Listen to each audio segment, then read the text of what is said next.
Ya se está uniendo nuestro oponente.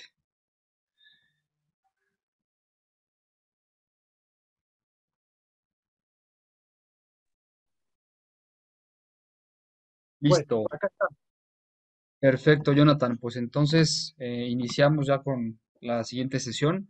Y pues bueno, yo me voy a tener que ir ya. Entonces Frida Espinosa, que está aquí también, se va a quedar como a cargo y se va a quedar moderando, ¿no? Entonces cualquier cosa con ella. Parece que responda ahora la pregunta que me hiciste en el audio.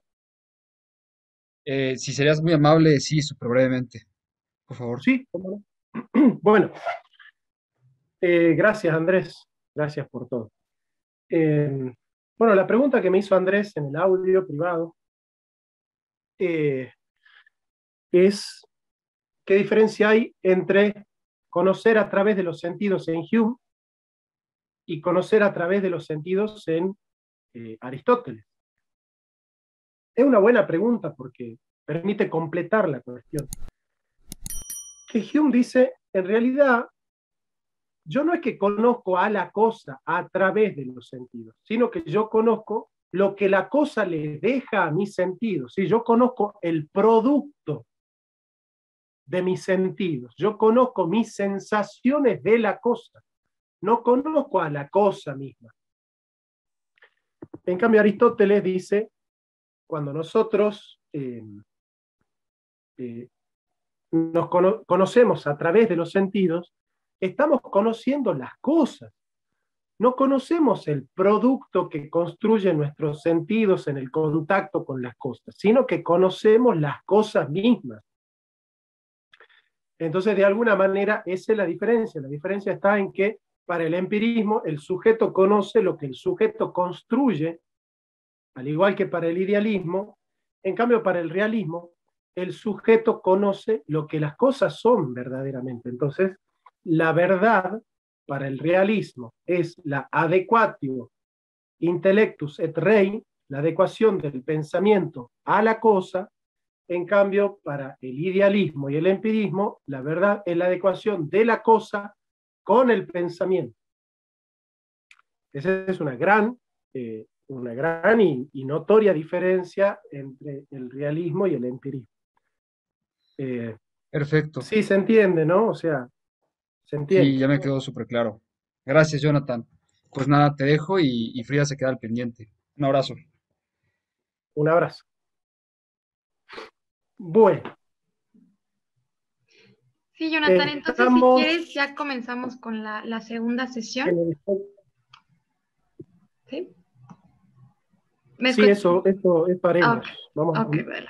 Vamos a comenzar con una cuestión que se llama metapolítica del aborto, ¿sí? Bueno, yo tengo preparado, evidentemente, un seminario sobre el aborto, ¿no? Pero voy a resumir partes de esa cuestión diciendo lo siguiente. Si yo les estoy mostrando lo que es ser un realista, y yo les digo que ser realista es tener a la realidad como punto de partida, yo con el tema del aborto, yo tengo que definir lo que debería suceder o primero tengo que describir lo que es el ser humano y hacer una descripción de lo que es el aborto. ¿Qué les parece? Nosotros tenemos que comenzar con lo que son las cosas para descubrir lo que deben ser o tenemos que comenzar con lo que deberían ser y después que las cosas se acomoden a lo que deberían ser. ¿Qué les parece?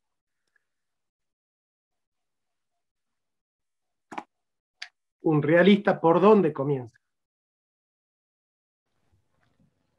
Por lo que son. Por lo que es la cosa, ¿no? Los realistas comenzamos por lo que las cosas son.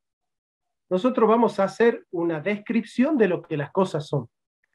Y a partir de esa descripción vamos a ver cómo deben ser. Este esquema es el esquema de Aristóteles en el libro de la Ética a Nicómaco. Aristóteles lanza una fórmula, dice, el hombre debe ser lo que es. Anoten, ¿no? El hombre debe ser lo que es. O sea, el hombre está llamado a ser lo que es. a desarrollar las potencialidades de su naturaleza, a actualizarlas, a perfeccionarlas. El hombre está llamado a humanizarse como hombre, ¿sí? Pero para que nosotros sepamos qué humaniza al hombre, es necesario que nosotros sepamos qué es el hombre, ¿no? Bien, ¿qué es el hombre, verdad? Entonces, nosotros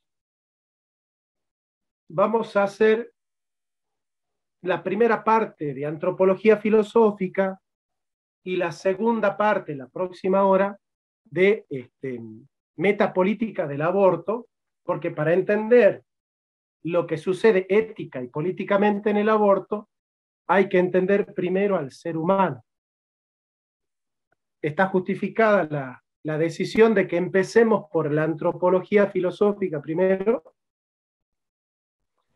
Bueno, sí. Si pueden interactuar, para mí es mejor la interacción, no me importa si me interrumpen para hacer preguntas, son muy inteligentes y las preguntas de ustedes son muy buenas, así que eso es bueno tener gente inteligente en los cursos, en los seminarios. ¿Qué es la antropología filosófica? La antropología filosófica es una rama de la filosofía, es una disciplina dentro de las ramas de la filosofía. Toda ciencia tiene objetos. El objeto material es aquel que dictamina qué de toda la realidad que se podría estudiar del universo se va a estudiar en esta disciplina. Por ejemplo, la física estudia el movimiento, la química los elementos, la matemática las formas. Es decir, cada disciplina filosófica también va a estudiar un aspecto de la realidad. La filosofía de la naturaleza estudia los principios de la naturaleza, la filosofía del lenguaje estudia la constitución ontológica de la lengua y el lenguaje y su relación con los principios y el hombre, la filosofía de la historia estudia el significado del tiempo en el hombre, cómo se sucede el discurso histórico, si hay teleología o no hay teleología, si hay discurso o no hay discurso histórico. Bien, la antropología filosófica, ¿qué va a estudiar? Al antropos. ¿Qué es antropos? Es el hombre. La palabra antropos tiene dos orígenes. Antro, que significa cueva, y pus, que significa pie. De ahí viene podo. Podología es ¿no? El podólogo es el que cura los pies. Entonces, antropos significa el que sale caminando de la cueva. ¿De qué cueva? De la cueva de Platón. Antropos es el que sale caminando. ¿Por qué? Porque el que sale caminando de las sombras de la ignorancia es el que tiene inteligencia. Y el único que tiene inteligencia es el ser humano. Antropos. Y también significa anti-orao, el que se para y mira hacia adelante, el que tiene la capacidad de inteligir lo que sucede adelante suyo. Tiene que ver con una definición por la capacidad. Una definición potencial es una definición por la capacidad, una definición natural. El hombre es un ser racional. Bien. Entonces, el objeto material de la antropología filosófica va a estudiar al hombre. Cuando digo al hombre, digo a la mujer, ¿no? O sea, es una definición universal, genética de lo que es el ser humano, ¿no? El hombre. El objeto material de la antropología filosófica es el hombre. Ahora, el objeto formal, quo, el objeto formal quo, nos va a especificar qué del hombre vamos a estudiar. Porque es cierto que el objeto material de la antropología filosófica es el hombre, pero al hombre lo puede estudiar la biología, al hombre lo puede estudiar la anatomía, al hombre lo puede estudiar la etnología, la ciencia política, la historia o la lingüística, o la sociología. Hay muchas disciplinas que pueden estudiar al hombre. Bueno, ¿qué va a estudiar del hombre la psicología? Su conducta, su carácter y personalidad. ¿Qué del hombre va a estudiar la historia? Su pasado. ¿Qué del hombre va a estudiar la política? Su organización social. ¿Y qué va a estudiar del hombre la antropología filosófica? Todo. Ese es el objeto formal quo de la antropología filosófica. ¿Qué del hombre vamos a estudiar? Todo. O sea, todo lo fundamental, la estructura, esencia, actividad, operación, realización y fundamento del hombre. La antropología filosófica es metafísica de la persona humana. Es una definición mía, pero que me gusta mucho. La antropología filosófica es metafísica de la persona humana. Y el objeto formal quod acabamos de desarrollar. Entonces, el objeto material es el hombre. El objeto formal quo es ¿qué del hombre vamos a estudiar? Todo. Todo. Y el objeto formal quod, sigo ciruela, no sé si se dan cuenta que sigo ciruela, ¿eh? Ojalá que deje de ser ciruela y comience a ser más filosófico, porque seguramente que se aburren ustedes con esa metodología tan parsimoniosa. El objeto formal quod es que vamos a estudiar al hombre en sus primeros principios.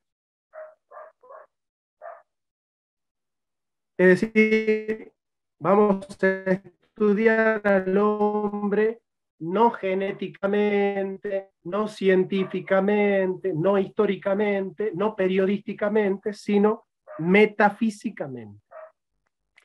En sus causas primeras, en sus causas últimas y en sus primeros principios. En sus fundamentos.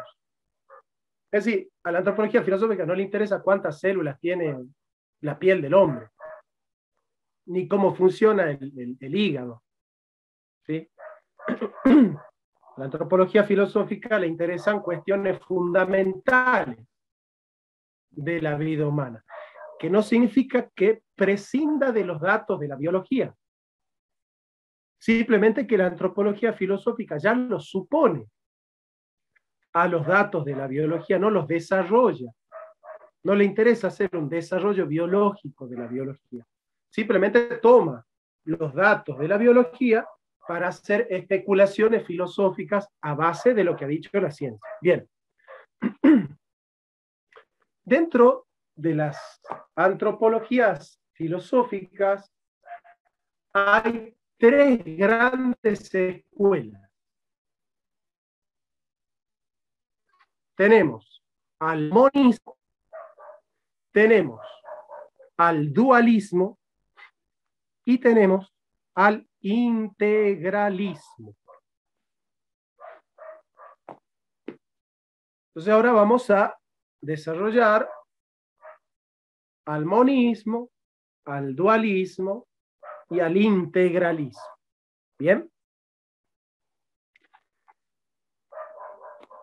Antes que nada, nosotros tenemos que entender la complejidad ontológica que tiene la constitución de la naturaleza humana.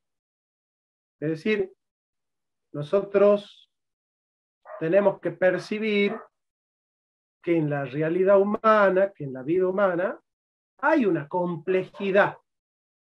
Hay una complejidad, es decir, el ser humano no es un ser simple, es un ser sencillo de ser estudiado. ¿Por qué? Porque hay muchos elementos que intervienen, ¿no es cierto?, en la constitución de lo que es un ser humano. Hay muchos elementos que intervienen, ¿no es cierto?, en la constitución ontológica de aquello en lo que implica ser un ser humano.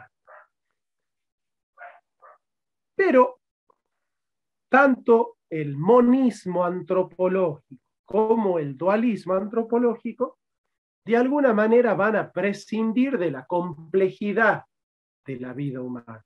Van a hacer un reduccionismo, van a reducir al hombre en su complejidad y en vez de estudiar al hombre en su complejidad, deciden dictaminar que el hombre es simple y estudiar del hombre una realidad y de esa realidad hacer la totalidad. Resolver en la parte el todo. ¿Sí? Esto en filosofía, en lógica, se llama...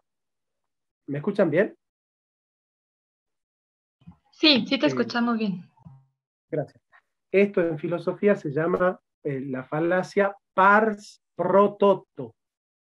Pars pro toto. O sea, la falacia de la parte por el todo. Que en vez de estudiar toda la complejidad del ente, se toma una parte del ente y en esa parte del ente uno cree que son toda la complejidad. ¿Entiendes? Va a decir, por un lado, que el hombre es pura materia. O sea, el monismo es materialista.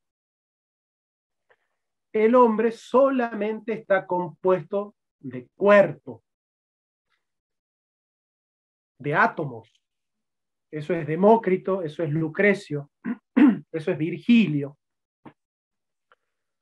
O sea, el hombre solamente está compuesto de átomos, y los átomos pueden ser más gruesos o más sutiles. Entonces, las realidades espirituales son materias más sutiles. La mente, el alma, son también materiales. Lo que pasa es que son de una materia mucho más sutil, dicen Demócrito y Lucrecio. Entonces se llaman monismo materialista porque ha resuelto el monismo que de lo único que se va a encargar la filosofía es de estudiar las condiciones materiales de la vida humana.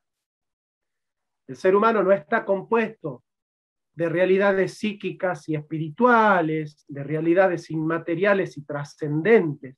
No, el ser humano solamente tiene un cuerpo y su vida es puramente material. Entonces, estudiando la vida material del hombre, vamos a resolver la complejidad de la vida humana. Ese es un poco el procedimiento de los monistas. Bueno, ¿quiénes son monistas? Demócrito, Lucrecio, Virgilio. Obviamente también de alguna manera Marx es monista, puesto que Marx nunca va a desarrollar el aspecto espiritual de la vida humana. Perdón, Jonathan, hay una pregunta de Rodrigo Alca. Sí, adelante, Rodrigo. Sí, perdón, el monismo sería lo mismo que, o sea, materialismo, pero también el determinismo. Bueno, es buena la pregunta, porque en realidad sí, en realidad, ahora que me pongo a pensar, nunca he hecho la asociación que haces vos, pero es buena la asociación. Claro, en realidad todos los monistas son deterministas. Claro. O sea, ahora que me pongo a pensar, Lucrecio, Virgilio, Horacio, Demócrito, Marx y Gustavo Bueno, de alguna manera son deterministas, sí. Efectivamente, los monistas son deterministas. Muchas gracias. Efectivamente, no lo tenía pensado, no lo tenía preparado desarrollar, pero ahora que lo preguntás y ahora que lo pienso, respondo, efectivamente, los materialistas son deterministas. Mirá vos qué interesante la pregunta. Ya, muchas gracias. Ahora, ¿por qué son deterministas? Porque la vida humana solamente se responde haciendo un análisis de cómo se desarrolla la vida material. Y claro, la vida material no es una vida libre, la vida material es una vida que está muy determinada por las leyes de la materia, por las leyes de la naturaleza, ¿no es cierto? Así que sí, qué buena pregunta, hermano. Bueno, obviamente que ustedes saben que se llama monismo, porque el sufijo mono significa uno, viene de unidad. ¿Cierto? El monoambiente es una casa que tiene un solo ambiente. Bueno, así, la motocicleta, bueno.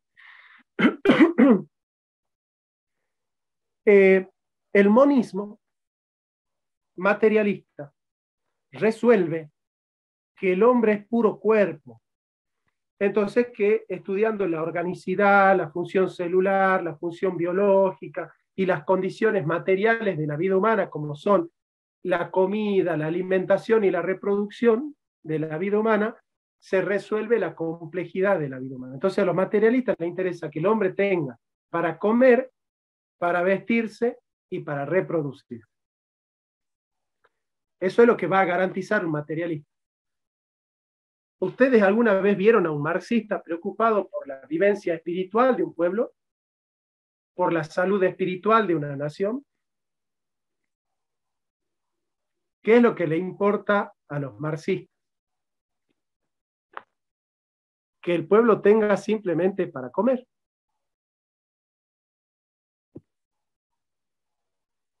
¿Por qué?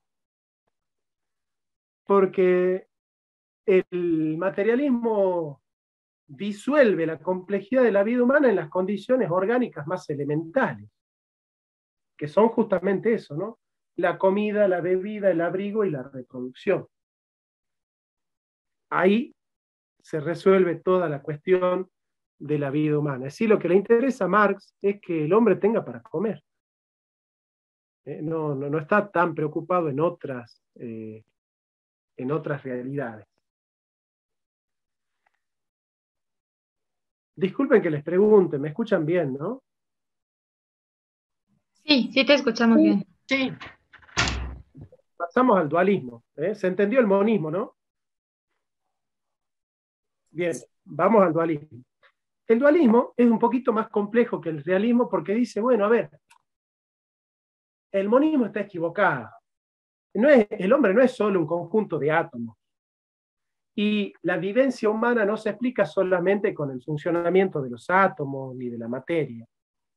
Es decir, hay otras realidades del hombre que trascienden a la vida material, que son las realidades espirituales.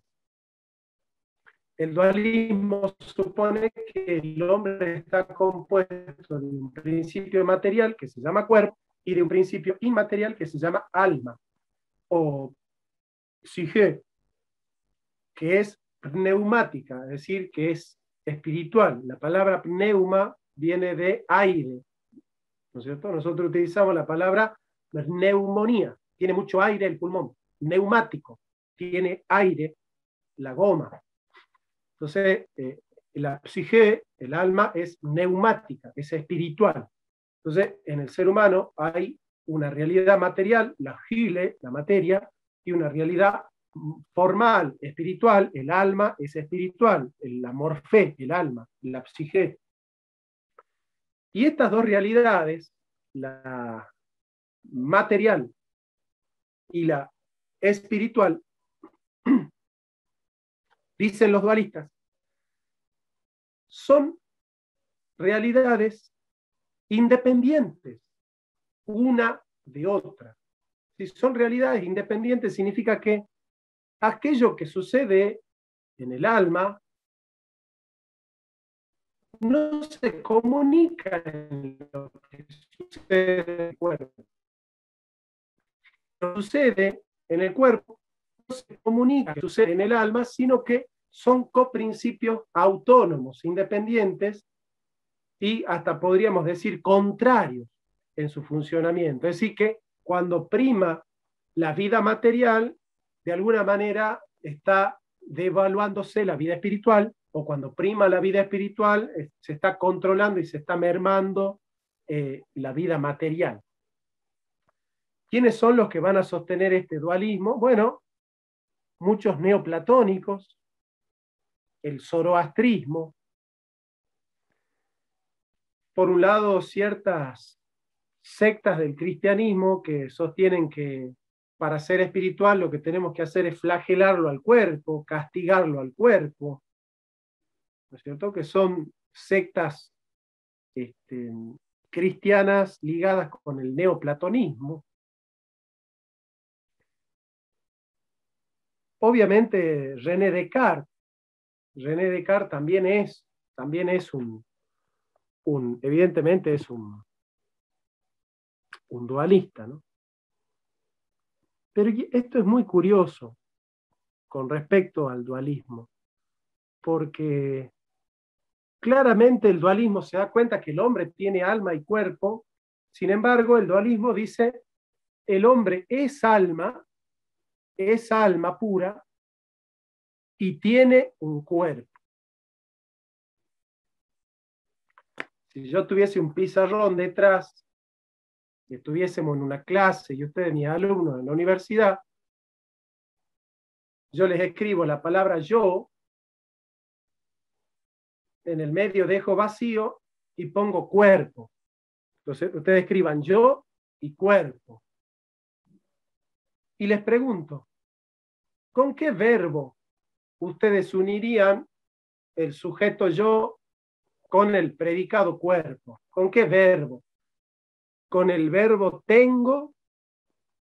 ¿Con el verbo estoy?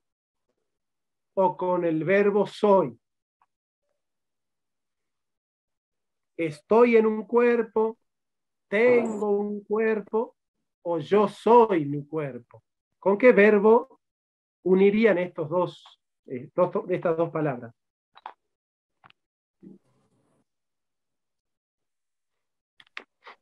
Tengo. Estoy. A ver, ¿quién dijo estoy? Hay una chica que dijo estoy. ¿Quién fue?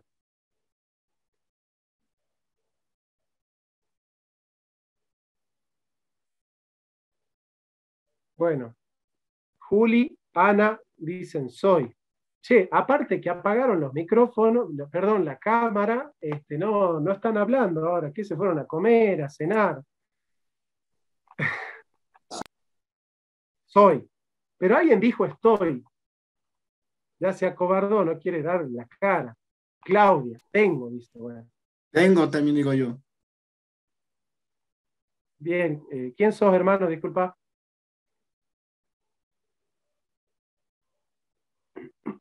Bueno, no importa el nombre igual.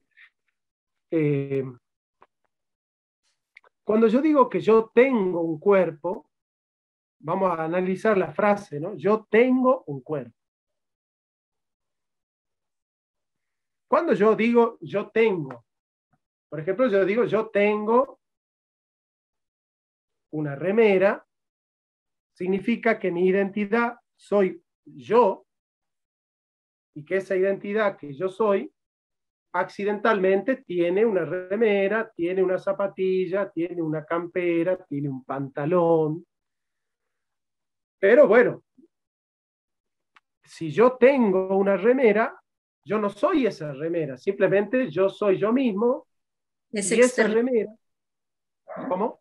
Es externo a ti. Exactamente, eso es lo que estaba queriendo decir. Sí, si yo tengo un cuerpo, el cuerpo está fuera de mí. Una cosa es lo que yo soy un yo soy una conciencia, yo soy un yo. Sí, en filosofía es muy difícil responder a la pregunta ¿qué es un yo? ¿No? ¿Alguna vez ustedes se toparon con un yo en la calle?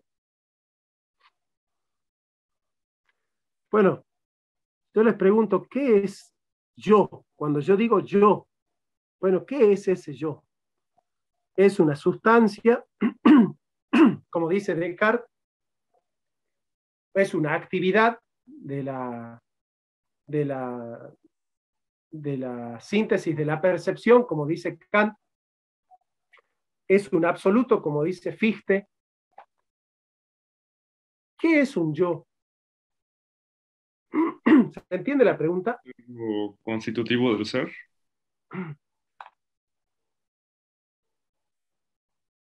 Sí, ¿y cómo constituyen mis células el yo? Ok. Difícil. Difícil responder qué significa la palabra yo. ¿no? Hasta Kant llega a decir, es un postulado de las antinomias de la razón. ¿Se entiende? Veamos esto. Por ejemplo,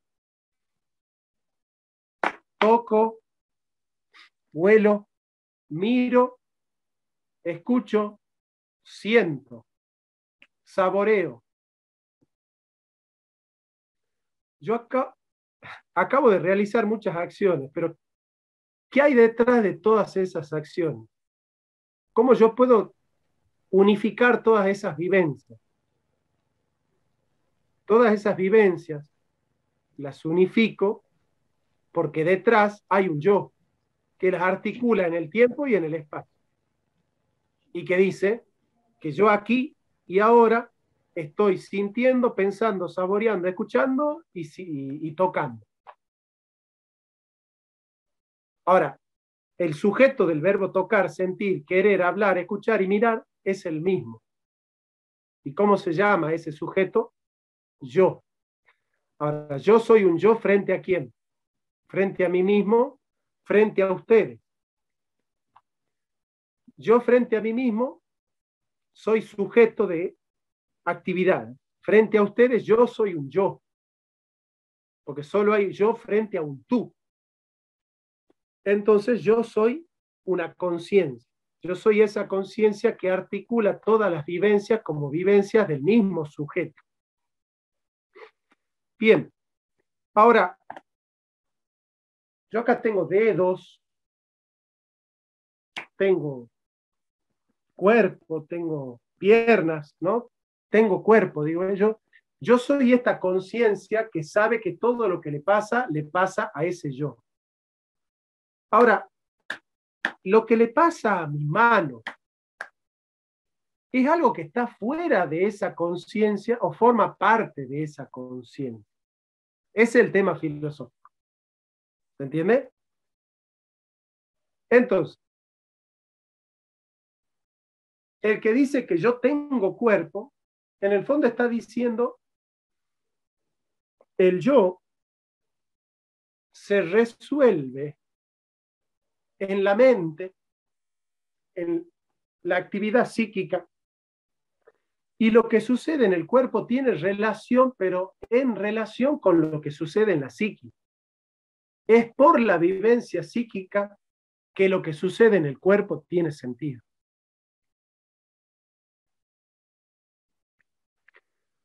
O sea que en el fondo la yoeidad, la sustancialidad está dada en la conciencia.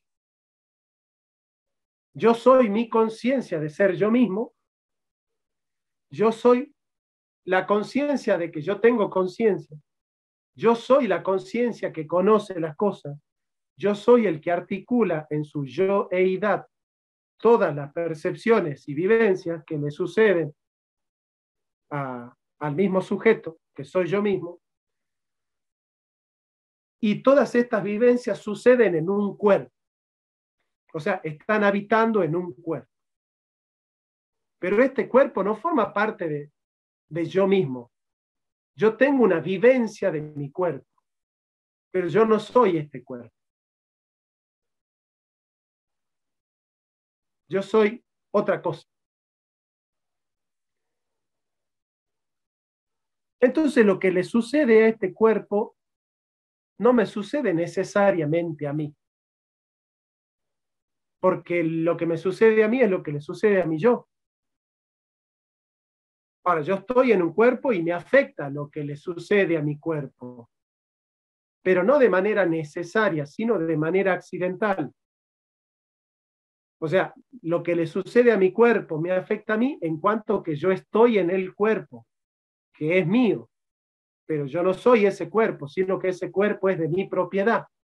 Entonces yo puedo hacer con el cuerpo lo que yo quiera, porque lo que le sucede al cuerpo me sucede a mí, pero no de manera directa y necesaria, sino de manera contingente y accesoria y accidental.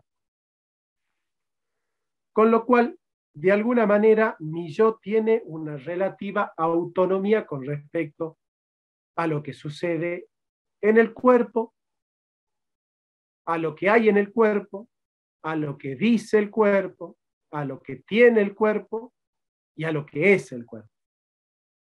O sea que mi yo tiene autonomía de lo que dice el cuerpo, de lo que tiene el cuerpo, de lo que es el cuerpo y de lo que pasa en el cuerpo. ¿Ustedes creen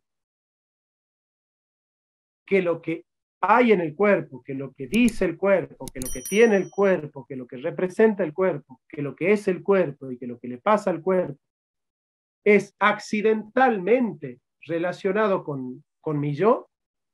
¿O está necesariamente vinculado, estrechamente vinculado, directamente vinculado, ontológicamente vinculado? Bueno, ahí está el problema. ¿Qué va a responder el dualismo? Que la vinculación es indirecta, contingente y accidental.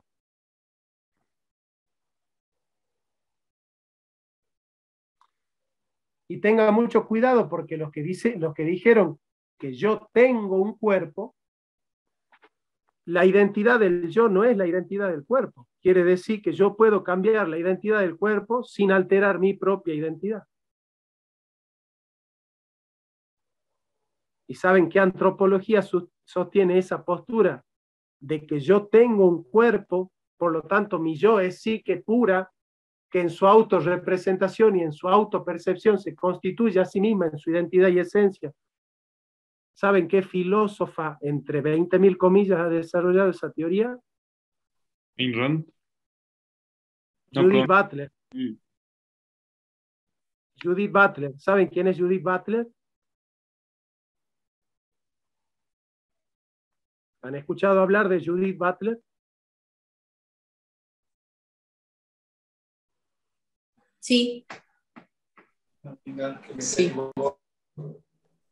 ¿Quién es? Una feminista radical. Es una de las filósofas, entre paréntesis, filósofas, de las pensadoras del feminismo más importantes, ¿no? La que escribió el libro más importante del feminismo tercera ola, que se llama El género en disputa, ¿no? Bueno, Judith Butler estaría de acuerdo con Claudia. Yo tengo un cuerpo.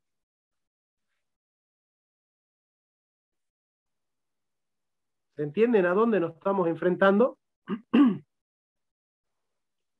¿Y qué diría Santo Tomás de Aquino? Santo Tomás de Aquino diría, yo soy ese cuerpo. Si ustedes me cortan un dedo, me están cortando un dedo a mí, no al cuerpo que tengo yo. ¿Se entiende? O sea, mi identidad ya le falta algo. A mi ser le falta algo que debería ser suyo, que le es propio. Con lo cual, lo que les quiero decir yo es que el yo está compuesto de cuerpo y de alma. El yo no es un cuerpo que tiene alma, el yo no es un alma que está en un cuerpo. El yo es esa realidad que está por debajo de lo que está sucediendo en el cuerpo y en el alma. ¿Por qué? Porque el yo es la unidad del cuerpo y del alma. Es esa unidad sustancial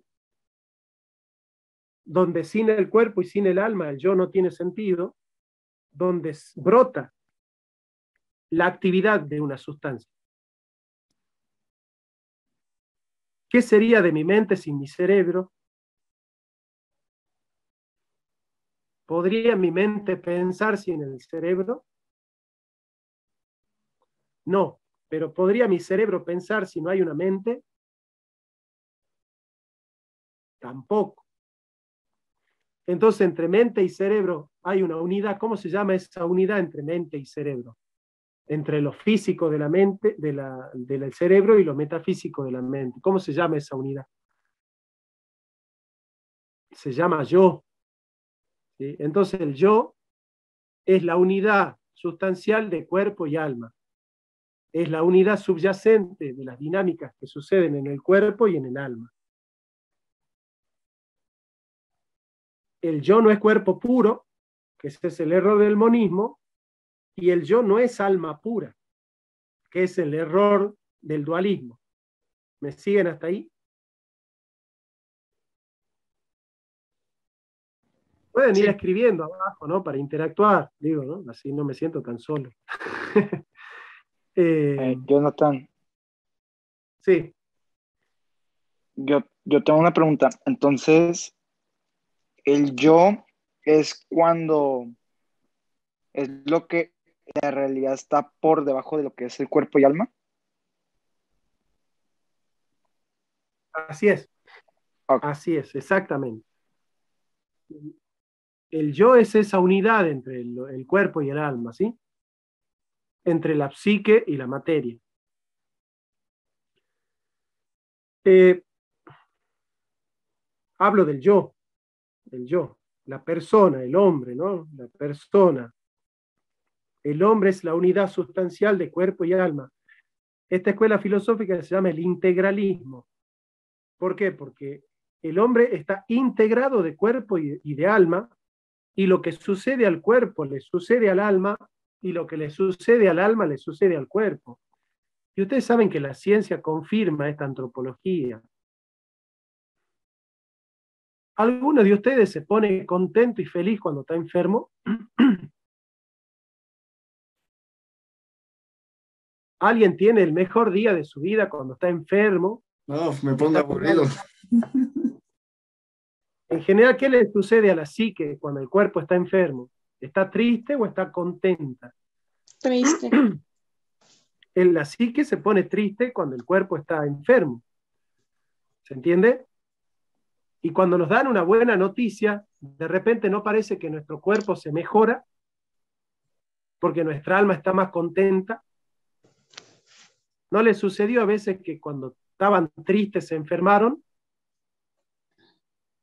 Ahora, Sí. ¿por qué hoy la medicina dice todas las enfermedades son psicosomáticas?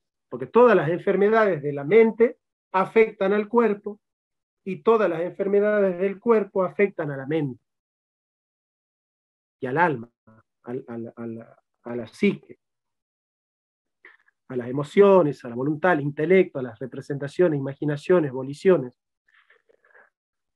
¿Por qué sucede que lo que le sucede al cuerpo afecta al alma y lo que sucede al alma afecta al cuerpo? Porque entre el cuerpo y el alma hay una unidad. ¿Y cómo se llama la unidad entre el cuerpo y el alma? Se llama persona humana, se llama yo, ¿sí? ¿Entienden el valor de esta antropología? Ahora, si lo que hay, dice, tiene y le pasa al cuerpo es lo que me pasa a mí, entonces yo tengo que tener en cuenta la biología para hablar de mi identidad o la tengo que desconocer.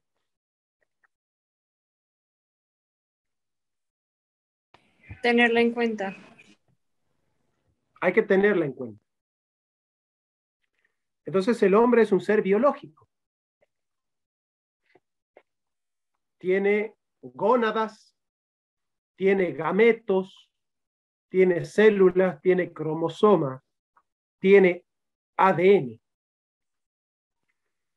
Y esa realidad biológica es fundamental para entender la esencia de la vida humana. ¿Por qué? Y porque el hombre es su cuerpo. El hombre es un ser biológico. Jonathan, yo tengo una pregunta respecto a lo que hablabas hace un momento. ¿Me Sí. pudieras explicar más a fondo qué se entiende filosóficamente con unidad substancial? ¿Qué se entiende por unidad sustancial? Bueno, la unidad sustancial significa que no hay dos sustancias distintas. Por un lado, una sustancia que es el pensamiento, como dice Descartes, y por otro lado, una sustancia externa, la red extensa, que es el cuerpo, como dos sustancias distintas. Sino que tanto el cuerpo como el alma, están conformando como coprincipios una sola sustancia, que es la persona humana, ¿se entiende?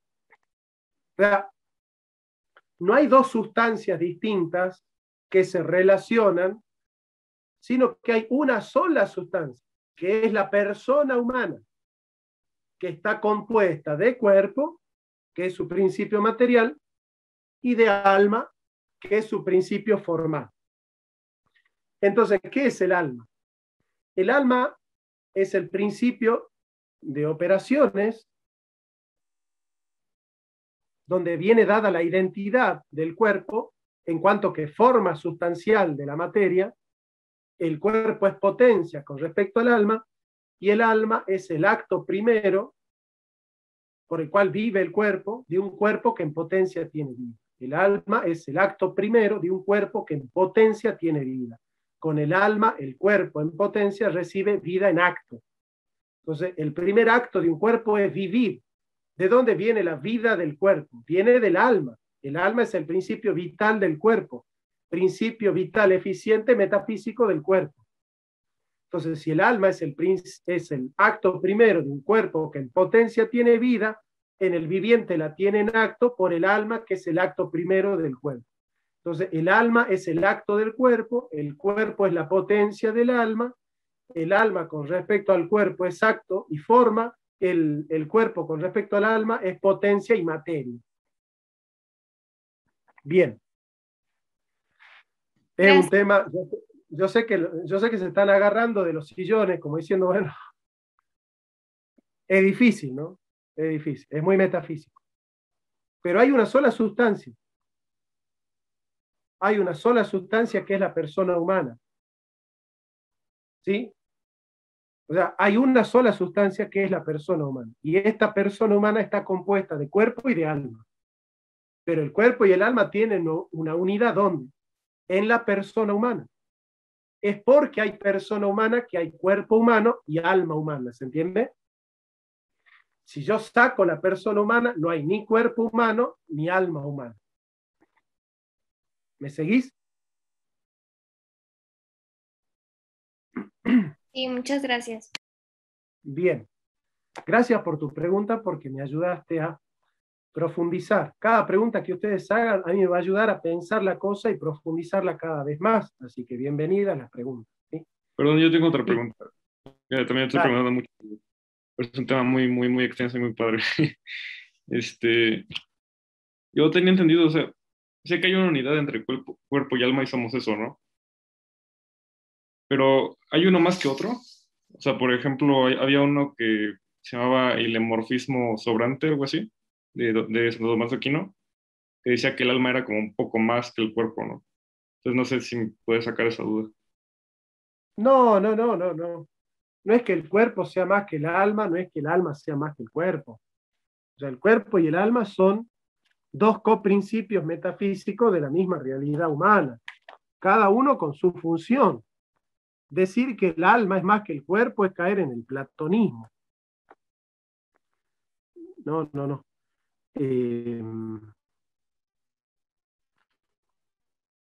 Ahora, si el hombre es un ser biológico porque es corporal, es corpóreo, en el cuerpo está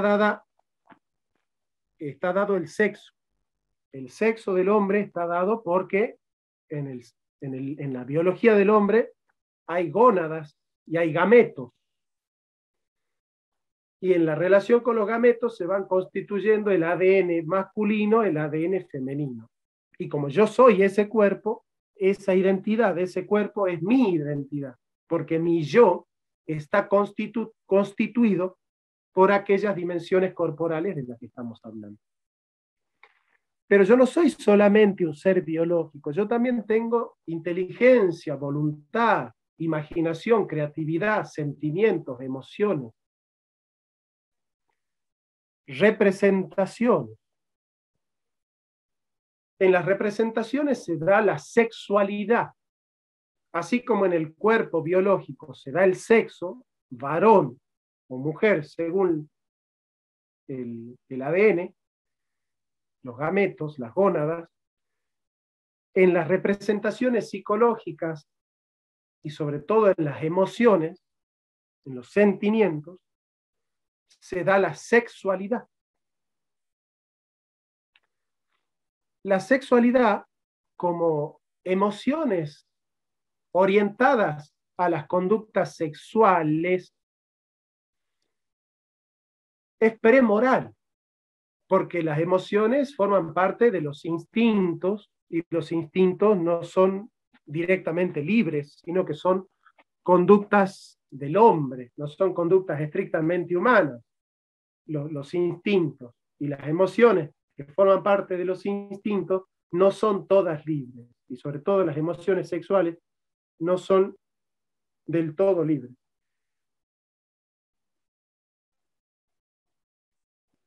Entonces nosotros, por nuestra constitución ontológica, tenemos una identidad biológica por la cual todas nuestras conductas son conductas sexuadas.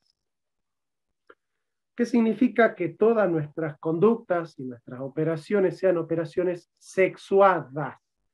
Significa que aquello por lo cual yo soy biológicamente hace que todo lo que yo haga como varón, hago la digestión como varón, sueño como varón, camino como varón, respiro como varón,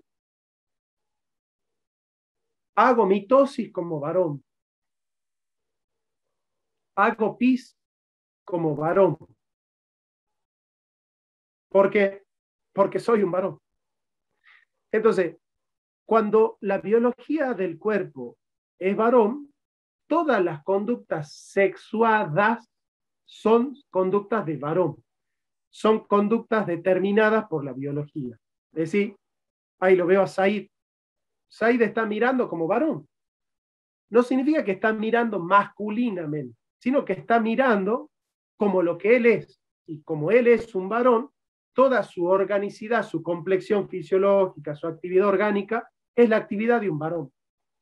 Por más que Said se autoperciba como mujer, todas sus conductas sexuadas son conductas de varón. ¿Me entienden? ¿Por qué? Porque yo soy ese cuerpo. Él es ese cuerpo. Él nunca va a poder desprenderse de ese cuerpo que él es, porque no lo tiene. Lo es. En cambio, en la psicología están las conductas sexuales. No son lo mismo las conductas sexuadas que las conductas sexuales. Las conductas sexuales es donde ya interfieren ciertas representaciones y afecciones volitivas acerca de lo que yo pienso de mi cuerpo, acerca de las vivencias que yo tengo de mi cuerpo. Cuando yo tengo una vivencia con mi cuerpo en la cual mi psicología se puede integrar a mi biología generando una unidad armónica, se dice yo soy heterosexual. Ahora, cuando mis representaciones, voliciones y afecciones emotivas sienten rechazo con la identidad biológica, se dice hay discordancia, y esa emoción discordante genera a mí una actitud premoral que es la de ser homosexual. Hay homosexual cuando las representaciones psicológicas, afecciones volitivas, emocionales, psicológicas, no coinciden con las realidades biológicas. Cuando hay disonancia, cuando hay concordancia, se resuelve normalmente la cosa y se dice nace el heterosexual. Entonces tenemos, por un lado, el sexo, que es la parte biológica, la sexualidad, que es el aspecto psicológico, y el género, que son las vivencias, patrones de conducta que constituye cada cultura con respecto a aquello en lo que consiste ser mujer o varón dentro de una cultura. Entonces, dentro de la cultura bantú, ser mujer es ser grandota y pesar 120 kilos. Dentro de la cultura norteamericana, ser mujer no es eso, es otra cosa. Entonces, las vivencias sociales y las imaginaciones colectivas acerca de aquello que implica ser mujer o varón para una determinada cultura se dice, eso es género. Ahora, ¿en qué consiste? Avísenme cuando cumplamos la hora para que empecemos con el otro tema, porque yo no sé por qué motivo perdí mi celular, no sé dónde está, así que no sé bien qué tiempo vamos, ¿sí? Así que ustedes me interrumpen y me dicen, comenzamos con el otro tema. ¿Qué Ya dice? empezamos, ya completamos la hora, porque la sesión de hoy se termina a las 9, entonces si quieres, ya podríamos empezar con el otro tema. Termino este y vamos con el otro. Sí. Entonces, ¿qué va a decir la ideología de género? La ideología de género dice, yo no soy mi cuerpo, yo tengo un cuerpo, mi identidad no se resuelve en la biología ni en las gónadas, sino que se resuelve en las puras percepciones y autopercepciones psicológicas que tienen su contenido de la cultura y no de la biología. O sea, ¿de dónde sacan mis representaciones volitivas, imaginaciones y sensaciones el contenido para percibirse? Dice la teoría clásica de la biología y de la cultura. ¿Qué dice la ideología de género?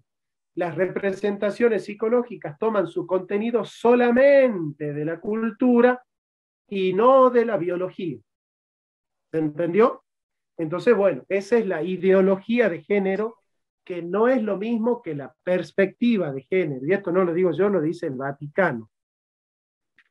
La perspectiva de género es desarrollar políticas públicas haciendo la distinción entre varón y mujer, la distinción biológica entre varón y mujer. Entonces, por ejemplo, en la Argentina las mujeres se jubilan 5 años antes. ¿Por qué?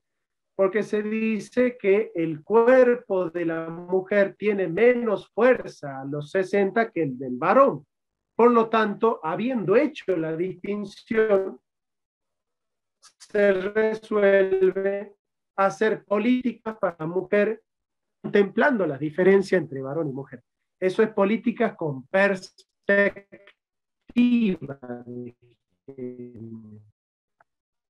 Ahora, ¿cuál es la política? Que cada uno es lo que autopercibe y darle a cada uno lo que quiere según su autopercepción. Eso es ideología de género. Nosotros, obviamente que las feministas, cuando dicen perspectiva de género, en realidad están pensando en ideología de género.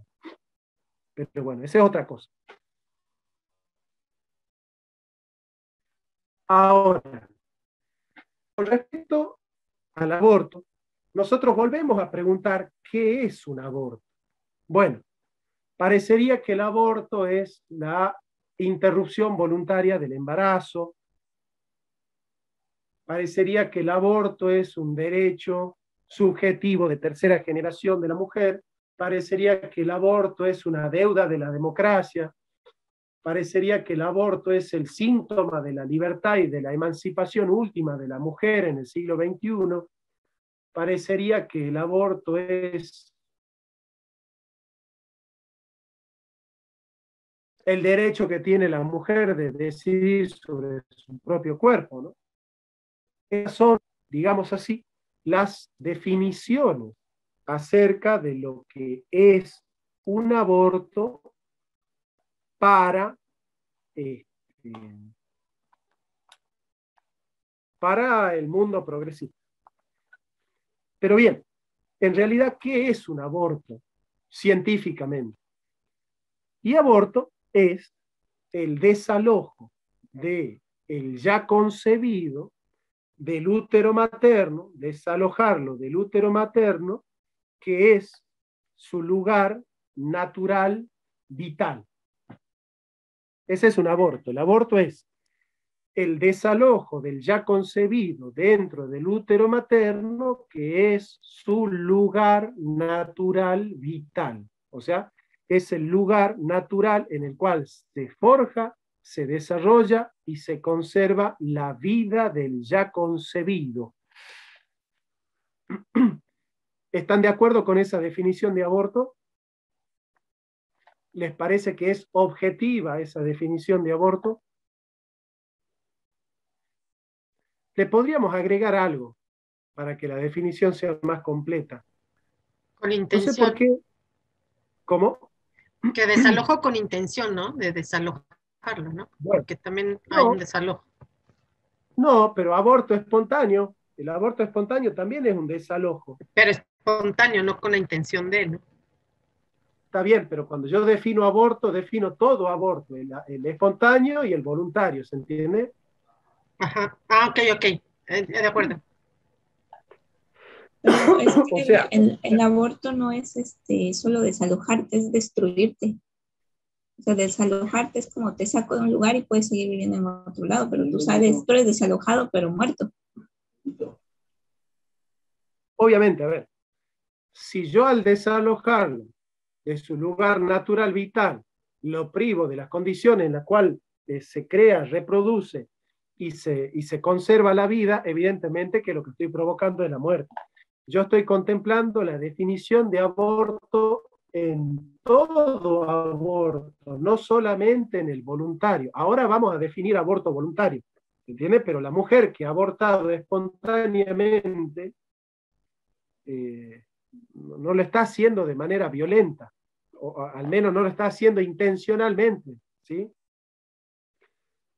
Eh, Justamente se llama espontáneo porque sucede al margen de la voluntad de la mujer. O sea, la mujer que tiene un aborto voluntario no lo quiere matar al chico, digamos.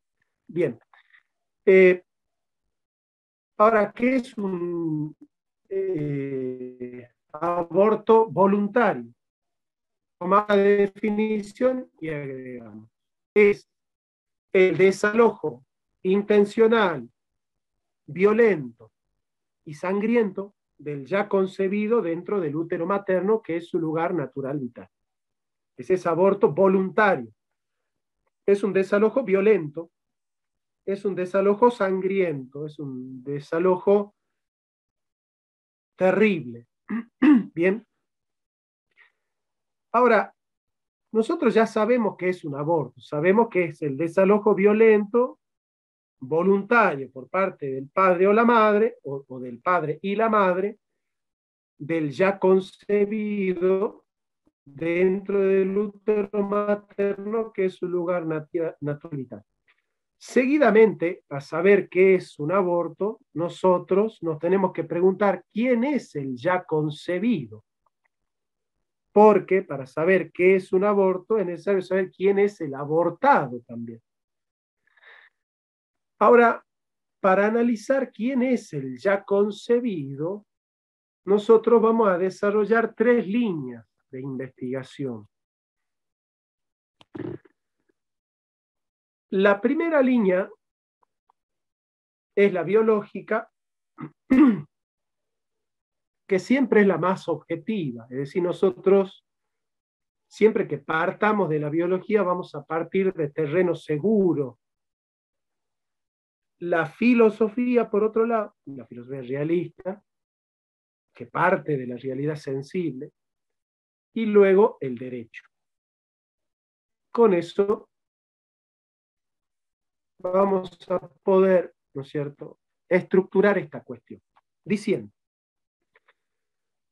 biológicamente, la medicina resuelve que el ya concebido es un nuevo individuo de la especie humana.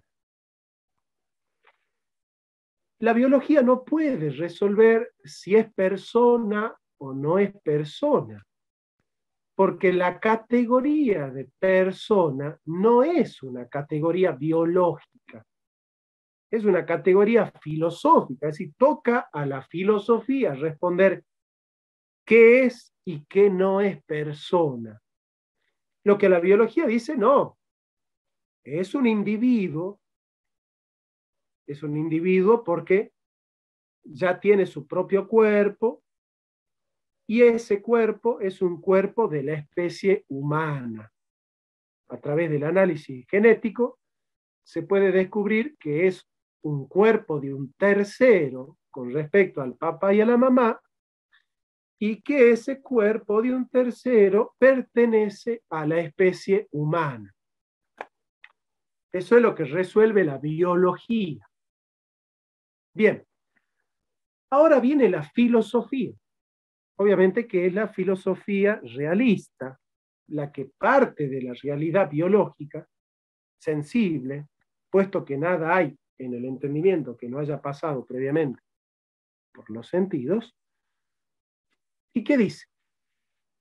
El filósofo más importante para definir lo que es persona humana es un filósofo medieval llamado Boecio. Un hermoso libro que se llama La consolación de la filosofía. Y un libro sobre la Trinidad. ¿Qué es lo que dice Boecio? Anoten la definición de Boecio. Boecio dice: persona humana es una sustancia individual de naturaleza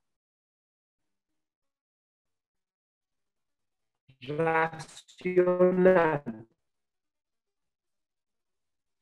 Ese es el concepto de persona que da Boecio. ¿Por qué la persona es sustancia? Por lo que dijimos, porque en la persona subyacen las operaciones del cuerpo y del alma.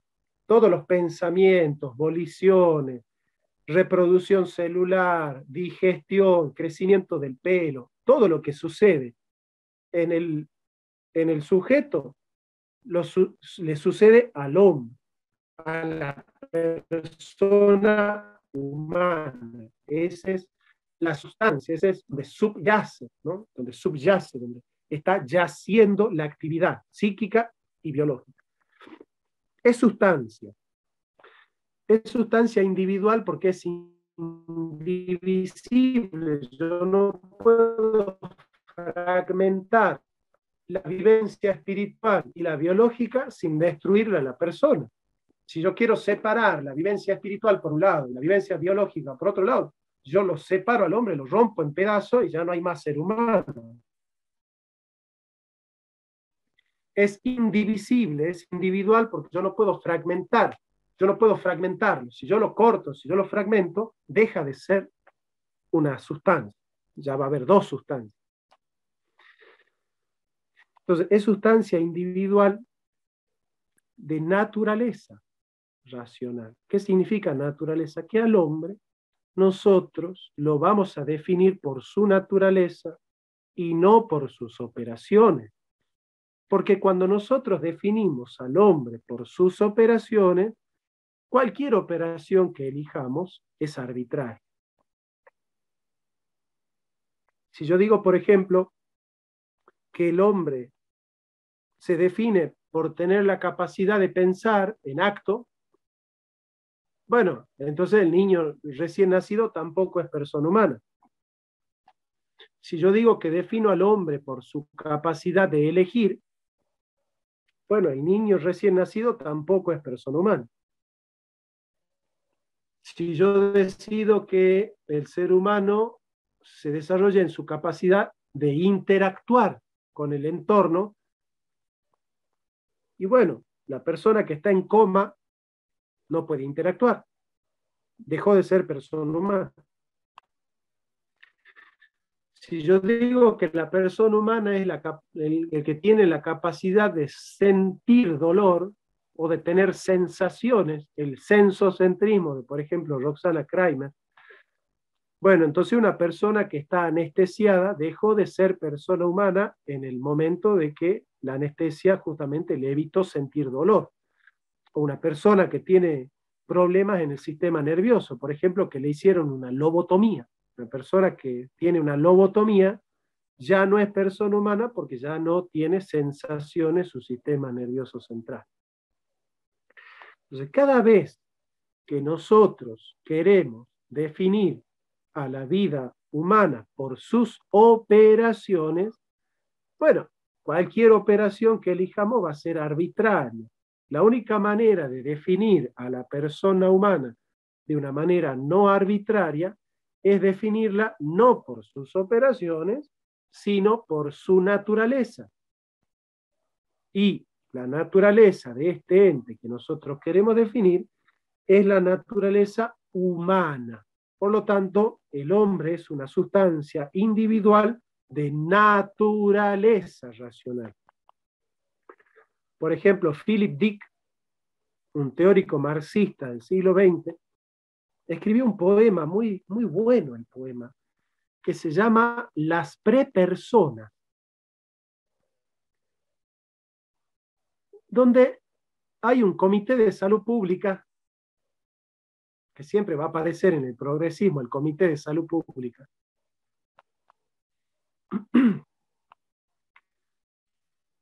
El comité de salud pública pasaba con un carro municipal todos los meses a llevarse al llano a los niños menores de 9 años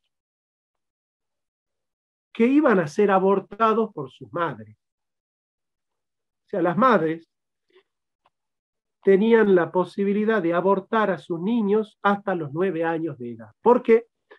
Porque el progresismo había resuelto que la persona humana nacía cuando el ser humano era capaz de realizar operaciones matemáticas de primer grado. Como los niños, entonces se los podía abortar hasta los 9 años. Entonces, había niños de 8 años que estaban jugando y se escondían porque veían el carro municipal y todos llorando, iban y corrían y se escondían para que no los lleve el carro de salud pública, ¿no?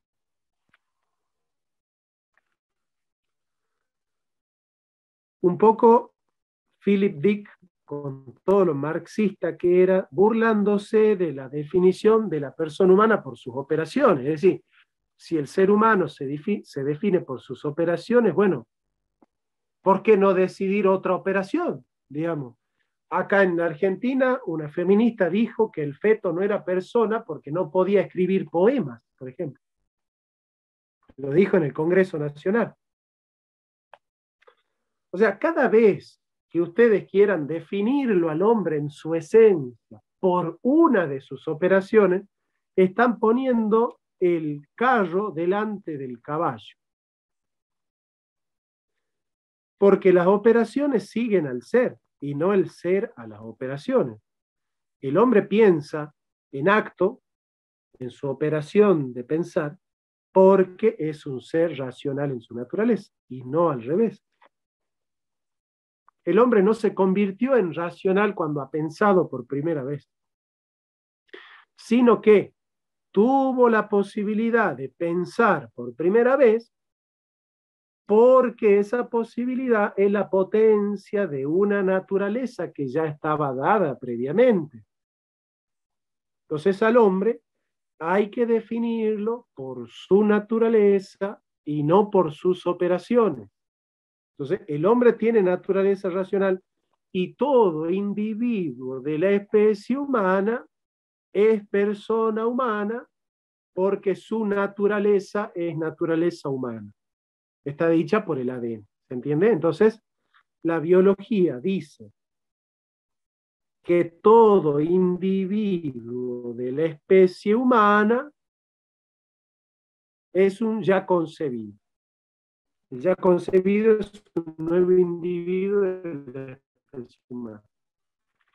La filología de la especie humana es persona humana.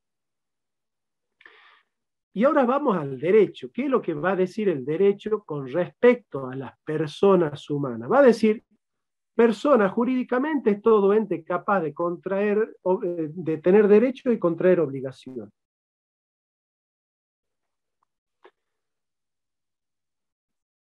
Tiene la facultad, el ya concebido tiene la facultad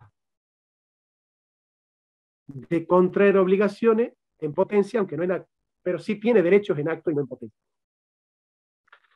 Entonces, va a decir el derecho que todo individuo de la especie humana es persona humana, por lo tanto, toda persona humana tiene derechos humanos. Y los derechos humanos de primera generación son los derechos fundamentales de la vida. la vida, la libertad, la propiedad, la familia, la educación, la salud. Son derechos de primera generación, son derechos que si el hombre no tiene, no puede vivir como ser humano en la tierra. Entonces, el esquema fundamental para pensar el aborto tiene que tener estas tres grandes estructuras. La estructura biológica, que dice que el ya concebido es un nuevo individuo de la especie humana. La filosofía de Boecio, que dice que todo individuo de la especie humana es persona humana, y el derecho, que sostiene que toda persona humana tiene derechos humanos. Entonces, la única manera de defender el aborto, hay dos maneras de defender el aborto, es sostener como los nazis que no todos los individuos de la especie humana son personas humanas, como los nazis, o sostener como los nazis que no todas las personas humanas tienen derechos humanos. Repito, hay dos maneras de ser progresista y de defender el aborto. Manera número uno, sostener que no todos los individuos de la especie humana son personas humanas. Procedimiento número dos, por los cuales uno puede ser abortista, es decir, que no todas las personas humanas tienen derechos humanos. Ya sea que nosotros digamos que no todos los individuos de la especie humana son persona humana, o ya sea que nosotros digamos que no todas las personas humanas tienen derechos humanos, cualquiera de las dos opciones nos deja a nosotros dentro de la filosofía nazi. Porque son los nazis los que razonaban de esa manera. Es decir, las dos únicas maneras de ser abortista nos llevan al nazismo de cualquier manera. Bueno, eso era lo que les quería desarrollar. Así que ahora estamos en el momento, seguramente, de las preguntas.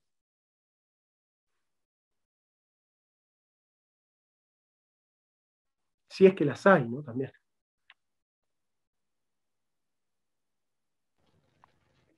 Yo quería preguntar, ¿quiénes son los representantes del integralismo? Nos dijiste del monismo, del dualismo, y del integralismo faltó que nos dijeras. Gracias.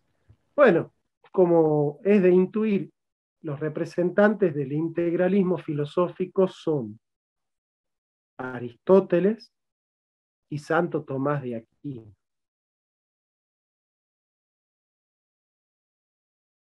Que son los filósofos más grandes de la historia. Es decir, son los filósofos que han podido comprender al hombre en toda su complejidad. Por eso, una definición interesante de hombre es un ser bio, psico, socio, espiritual. Es una definición linda de ser humano también. Es un ser biológico, psico, psicológico, sociológico, espiritual. Es un ser que tiene que es un cuerpo, que es alma, que es social y político y que está abierto a la trascendencia. Entonces, de alguna manera, y esto es muy interesante, porque acá en la Argentina, por ejemplo, se habla de educación sexual integral, se habla de las ESI, educación sexual integral. Y ustedes saben qué institución empezó a hablar de perspectiva de género y de educación sexual integral en las escuelas. ¿Saben qué institución comenzó a hablar de eso? La Iglesia Católica. Pero la Iglesia Católica desarrolla la educación sexual integral entendiendo que el hombre es un ser biológico, cuestión que niega la ideología de género, y que es un ser espiritual, cuestión que niega la ideología de género. Entonces, ¿qué significa una educación sexual integral? Primero, que supone una antropología integralista. ¿Qué clase de educación integral va a suponer una antropología dualista como la de la ideología de género? Entonces ustedes, cuando alguien les diga educación sexual integral, vos decirle no es integral. ¿Por qué? Porque negás el aspecto biológico y negás el aspecto espiritual, porque no querés que se enseñe religión en las escuelas. Si negás el aspecto biológico y espiritual, no podés ser integralista. ¿Qué vas a integrar si rompiste con los dos elementos fundamentales que son el biológico y el espiritual? ¿Qué le queda al hombre si vos negás lo biológico y lo espiritual? Queda la cultura. Pero si la cultura es el único factor que explica al hombre, ya no es integral. Es una educación sexual reduccionista. Y no puede ser integral porque tu antropología no es integral, porque es dualista. No supone la integridad de cuerpo y alma, sino que supone la desintegración total, el reduccionismo total. Entonces, cuando un progresista les habla de educación sexual integral, digan, no es educación, es adoctrinamiento, no es sexual, porque la sexualidad tiene que ver con la biología, y no es integral, porque desconoce los aspectos fundamentales de la vida humana.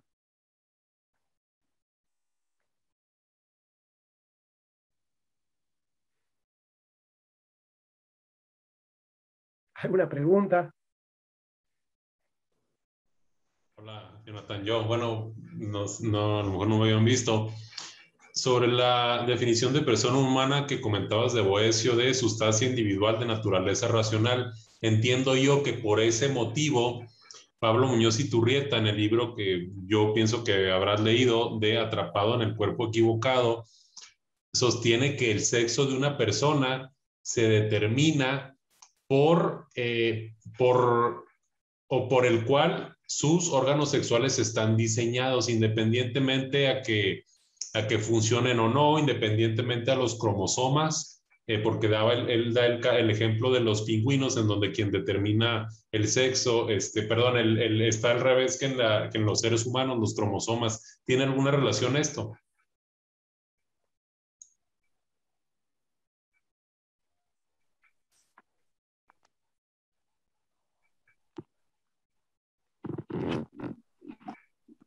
Hermano, te dejé de escuchar. No sé si dejaste de hablar o yo te dejé de escuchar. Te preguntaba en relación a la definición de persona humana de Boecio que diste. Voy a apagar mi cámara. Sustancia individual de naturaleza racional. Si esto es por lo cual Pablo Muñoz Iturrieta, en su libro Atrapado en el cuerpo equivocado, explica que el sexo de una persona lo define el diseño para lo cual están diseñados sus órganos sexuales, y no si funcionan o no, obviamente, o no a la autopercepción que tenga una persona de ello. Es decir, como atendiendo a la naturaleza para la cual están diseñados los órganos sexuales, es sobre la cual se define el sexo. ¿Sí estoy entendiendo bien? ¿Tiene relación esto?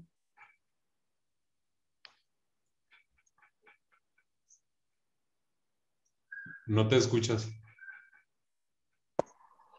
Está apagado tu micrófono, profe Jonathan. Apague el micrófono. Bueno, ahí va.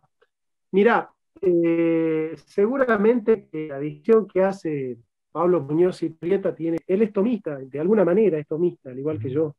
Yo no he leído ese libro, no lo he leído, pero bueno, la definición que él da, así de lo que vos manifestás, es consonante con la definición de persona que da Boecio, así que de alguna manera sí, la respuesta a tu pregunta es afirmativa. Yo creo que sí tiene que ver, pero bueno, tendría que leer el libro de Pablo y la verdad que no lo compré y bueno, no te podría dar una opinión satisfactoria y rápida sobre esa pregunta, pero intuyo que sí, que tiene mucho que ver.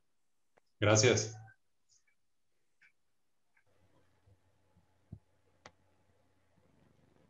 Yo quería también, siguiendo por la línea del integralismo, ¿se puede decir que hay representantes actuales del integralismo? Por ejemplo, Juan Pablo II con el personalismo. O sea, para también hablar de contra la educación sexual integral que se han adueñado, ¿no? En esta manipulación del lenguaje. Yo he oído de la educación sexual desde el personalismo de Juan Pablo II y creo que hay otros pensadores también desde el personalismo, ¿no? Bueno, tenés a Juan Manuel Burgos, tenés a Munier, que son grandes personalistas. Sí,